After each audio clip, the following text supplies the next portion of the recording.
דמעות של מלאכים,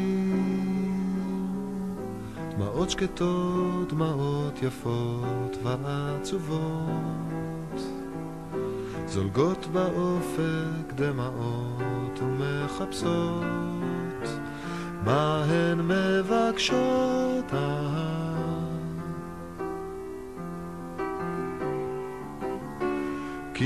Never in all my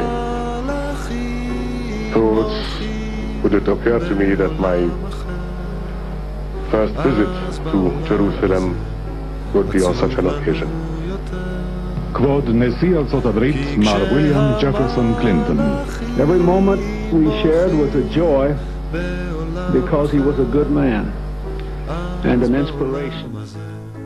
עצוב לנו יותר, עצוב לנו יותר.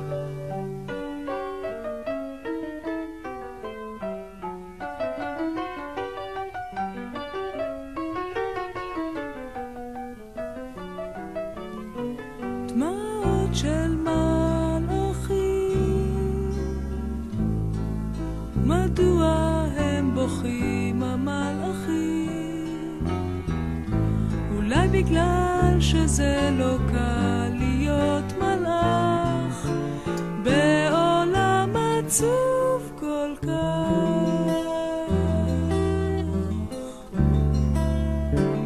כי כשהמלאכים בוכים בעולם אחר, אז בעולם הזה עצוב לנו יותר.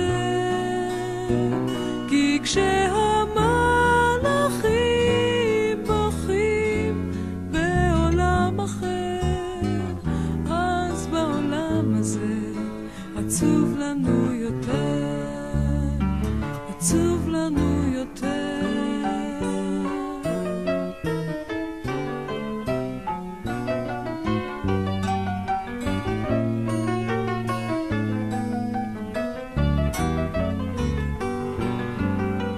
וגם אנחנו כאן רוצים לבכות איתם, מה לעשות?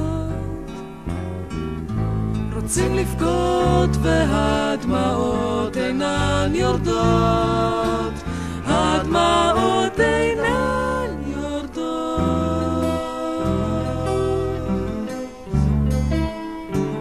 כי כשהמלאכים בוכים בעולם אחר, אז בעולם הזה עצוב לנו יותר.